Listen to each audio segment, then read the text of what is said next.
تیسرے قسم کے جن کے بال نکالنا جائز نہیں ہے وہ ہے عورتوں کا اپنا سر مونڈ لینا. عورتوں کا اپنے سر کو مونڈ لینا یہ جائز نہیں. اس سلسلے میں سنن کے اندر ایک روایت آئی ہے کہ نبی علیہ الصلوۃ والسلام نے اس بات سے منع فرمایا کہ عورت اپنا سر مونڈے، لیکن یہ روایت ضعیف ہے. یہ روایت ضعیف ہے. البتہ اہل علم نے یہ بات ضرور کہی ہے کہ یہ بال مونڈنا، عورتوں کا بال مونڈنا، یہ معاملہ یہ غیر مسلم تہذیب کا حصہ ہے، غیر مسلموں کی تہذیب کا حصہ، اور اسلامی شریعت میں اللہ تبارک و تعالیٰ نے اسے عورتوں کے لیے درست نہیں قرار دیا. تو یہ عورتوں کا اپنا سر مونڈنا جائز نہیں ہے. یہ تین قسم کے یہ ہیں جن کو جو ہے بال کو نکالنا جائز نہیں ہے. ایک تو داڑھی کے بال جس کی تفصیل میں نے ذکر کی، دوسری اپنی بھویں وغیرہ بنانے کے لیے عورتوں کا. اب جب عورتوں کے لیے نہیں تو مرد تو وہ سب کرائے گا نہیں. اب اگر کوئی مرد بھویں بنائے تو اس کو کیا کہیں؟ اس کو کہیں گے یہ عورتوں کی مشابہت اختیار کرنے والا انسان. جو چیز عورتوں کے لیے جائز نہیں وہ مرد کرے تو یہ تو بدرجہ اولا جائز نہیں ہوگا. اور یہ جو بال رواں جو آتے ہیں چہرے پر ان کو نکالنا بھی یہ جائز نہیں ہے. اسی طرح سر کے بال بھی نکالنا تیسری قسم ہے جائز نہیں. البتہ ان میں جو ہے کچھ باریکیاں جو میں آپ کو بتاتا ہوں. اگر کسی عورت کے سر میں کوئی ایسی بیماری آ جائے، کوئی تکلیف آ جائے کہ جس کے لیے بال نکالنا ضروری ہے، سر مونڈنا ضروری ہے، اگر دوا علاج وغیرہ کے باب سے کسی مجبوری کی وجہ سے بال نکالنا ہو تو نکال سکتے ہیں. وہ گناہ نہیں، وہ ضرورت کے وقت پر کیا جانے والا کام ہے، وہ گناہ نہیں، وہ جائز ہے. اور ایسے ہی اگر عورت کو، بعض عورتوں کو داڑھی کے بال آ جاتے ہیں، یا بعض عورتوں کو مونچھ، یعنی یہ جو ہوتا ہے یہ رواں نہیں ہوتا بلکہ مردوں کی طرح پختہ مونچھ آنے لگتی ہے، اہل علم نے کہا ہے کہ یہ عورتوں کی اصل کے خلاف ہے. اس لیے اگر عورتیں ایسے پختہ بال آنے والے اگر نکالتی ہے، چاہے وقتی طور پر نکالے یا پرماننٹ علاج کر کے نکالوے، عورتوں کے لیے وہ دونوں کی دونوں چیزیں جائز ہیں، اس لیے کہ یہ عورت کی فطری تخلیق کے خلاف ہے. تو اس کا علاج کے طور پر اگر کوئی کرے تو یہ کر سکتی ہے. رہ گیا ایک اور مسئلہ، وہ ہے عورتوں کے سر کے بال کاٹنا. عورتوں کا اپنے سر کے بال کاٹنا یہ جائز ہے کہ نہیں ہے؟ صحیح مسئلہ اس میں یہ ہے کہ عورت اپنے سر کے بال اگر ضرورت محسوس کرتی ہو تو کاٹ سکتی ہے.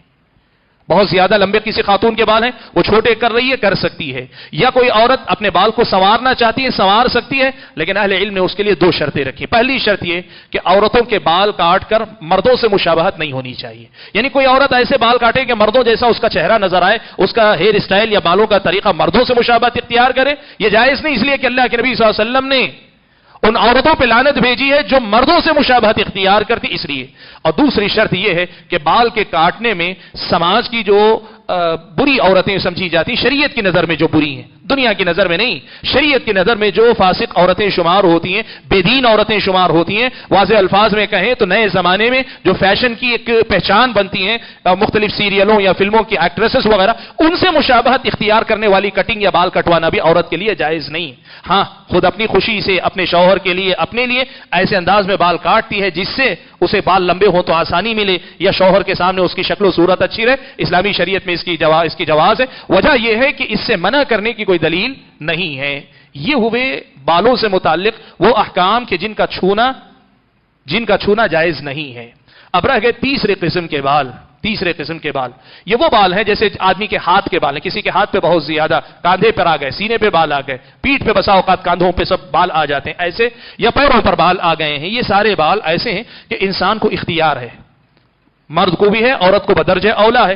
اگر کہیں بال نکل آئے ہیں، آدمی رکھنا چاہے تو رکھے، کوئی حرج نہیں. لیکن وہیں اگر کوئی آدمی نکالنا چاہے تو اسلامی شریعت اس بات کی اجازت دیتی ہے کہ نکال سکتا ہے. اس لیے کہ یہ وہ بال ہیں جن کے بارے میں نہ رکھنے کا حکم آیا ہے نہ اس سے کاٹنے کا حکم آیا ہے. تو اس کا مطلب یہ ہوا کہ اسلامی شریعت نے آپ کو اس میں چھوٹ دی ہے. تو یہ تین قسمیں ہم کو یاد رکھنی چاہیے.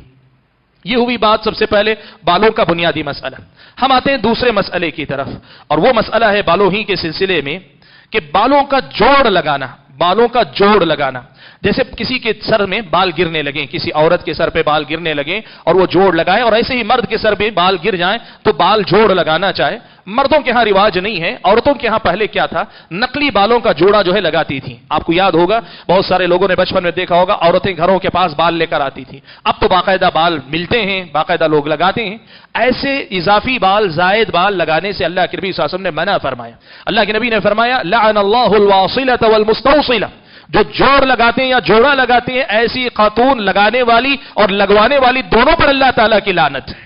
یہ جائز نہیں ہے کہ آپ کے بال اگر گر جائیں تو لگائیں. پیارے نبی صلی اللہ علیہ وسلم کے زمانے میں ایسا بھی ہوا کہ ایک خاتون ایک خاتون کا مسئلہ آیا اللہ کے نبی صلی اللہ علیہ وسلم کے پاس کہ اللہ کے نبی اس کی شادی قریب ہے، شادی کی مناسبت سے ہم لگا رہے ہیں. اللہ کے نبی صلی اللہ علیہ وسلم نے منع کر دیا. اللہ کے نبی نے منع کر دیا، کہا ایک طرح کا دھوکہ ہے کہ بال کسی کے کم ہیں یا نہیں ہے، وہ اضافی بال لگائے تو اسلامی شریعت کی نظر میں جائز نہیں. البتہ ایک مسئلہ نئے زمانے کے اندر ہے، وہ یوں کہیے بالوں کی اثر نو کھیتی کی جاتی ہے، یعنی بال پھر سے سر میں اگائے جاتے ہیں، مختلف قسم کی طبی تجربات کے ذریعے بال اگائے جاتے ہیں. صحیح مسئلہ اس سلسلے میں یہ ہے کہ وہ کیا جا سکتا ہے، وہ کیا جا سکتا ہے. وجہ یہ ہے کہ اس میں باہر سے بال لا کر لگانے سے زیادہ آدمی کے سر میں خود بال اگانے کی بات کی جاتی ہے، وہ سر سے الگ نہیں کیے جاتے، وہ پھر انسان کے سر کا مستقل حصہ بن جاتے ہیں، تو پھر اس کے استعمال میں انشاءاللہ کوئی حرج نہیں. یہ ایک مسئلہ ہے.